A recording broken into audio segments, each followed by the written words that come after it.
Pagi-pagi dapat pertanyaan yang diajukan ke saya, bagaimana mendapatkan kembali Timor Timur balik masuk dalam payung Indonesia? Oke, saya senang pertanyaan seperti ini. Pasti saya jawab dan urai, tapi nggak ada niatan mau pamer dengan penguasa sekarang dengan mengatakan, tuh saya punya grand plan. Kamu ada nggak? Yang pasti akan dijawab olehnya, kamu boleh-boleh aja punya grand plan, tapi nggak ada rakyat yang percaya Sontoloyo. Rakyat tetap pilih saya, itu artinya saya lebih benar. Ya nggak apa-apa juga sih, namanya juga orang punya pengaruh dan dapat mandat rakyat. Sementara saya kan pemimpin, boro-boro dapat kepercayaan, peluang aja nggak ada. Begini cara ambil Timor Timur kembali, pastinya tidak pakai jalur hard power seperti yang dilakukan Australia dengan mengatasnamakan UNAMED di PBB dulu, pancing dengan konflik horizontal, masuk peacekeeping, lalu diadakan referendum mau lepas dari Indonesia atau masih mau bergabung dengan Indonesia. Hasilnya 70% ingin lepas dari Indonesia, lalu berdirilah negara Timor Leste. Itu peran Australia gede banget, 80% barangkali. Bos UNAMED namanya Robert Kingsley sekarang jadi penasihat pertahanan Perdana Menteri Australia,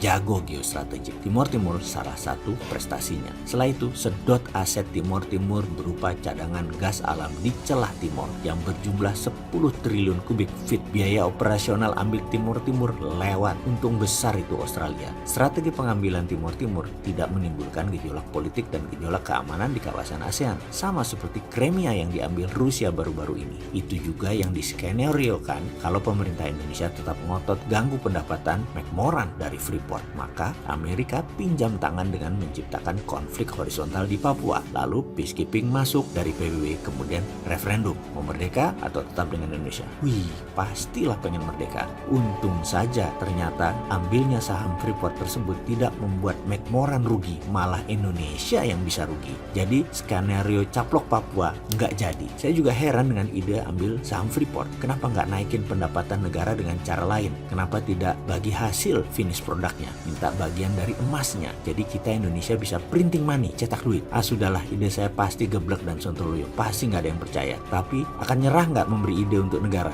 Ya enggak lah. Kita balik ambil Timor Timur saja deh. Gimana caranya? Pertama, kita mengatakan kepada Timor Leste, wahai Timor Leste, kamu buat proyek, project creation, dan ini ada uangnya. Setelah proyek diciptakan, kita Indonesia menyiapkan pendanaan, pakai pinjaman tentunya. Kita harus untung dari cost of fund, jangan terlalu tinggi, nanti mencekik. Jangan terlalu rendah, nanti Timor Leste-nya profit. Bikin Timor Leste jangan hidup tapi jangan mati, itu prinsipnya. Lalu, proyek itu harus dapat sovereign garanti atau jaminan negara. Jaminan B2B, business to business, nggak bisa ngikat APBN Timor Timur. Boleh semi sovereign garansi, yaitu pakai BUMN Timor Timur. Karena BUMN kan punya negara. Kalau default gagal bayar, ambil jaminan negaranya. Pokoknya jangan swasta Timor Timur aja yang punya proyek. Jadi pihak Indonesia akan menyiapkan pinjaman, permesinan, tenaga kerja, konstruksi, operation, dan maintenance. Pastikan profit harus pihak Indonesia dulu yang ambil. Proyek harus di stretch, ditarik panjang, harus multi-year, bikin sampai 20 tahun kalau perlu pengembaliannya. Jangan 5 tahun balik modal, supaya Timor Timur kekunci terus. Jadi begitu proyek jalan, maka Timor Leste akan mulai kita ambil uangnya. Pertama, bunga pinjaman. Kedua, pokok pinjaman. Ketiga,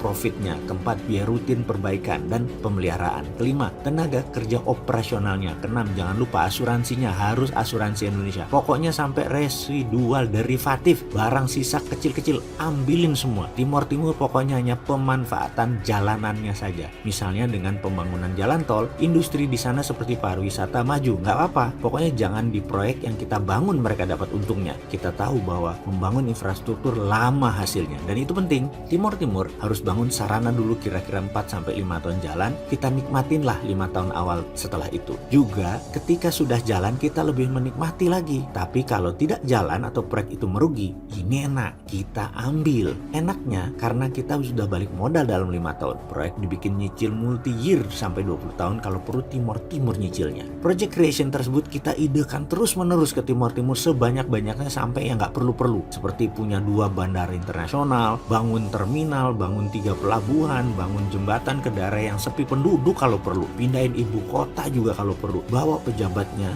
lihat LRT dan MRT di Indonesia biar terpukau. Lihatkan pabrik penghasil gerbong kereta kita. Buatkan rel kereta keliling Timor Leste. Semua dibangun aja, dan itu versi pertama untuk pasang kaki. Ada versi kedua membuat lebih cepat lagi kuku Indonesia menancap di Timor Timur. Lebih dahsyat lagi strategi. Minat untuk tahu? Sebenarnya nggak usah dikasih tahu sih, pasti tahu. Kita coba merenung apa yang terjadi di Indonesia.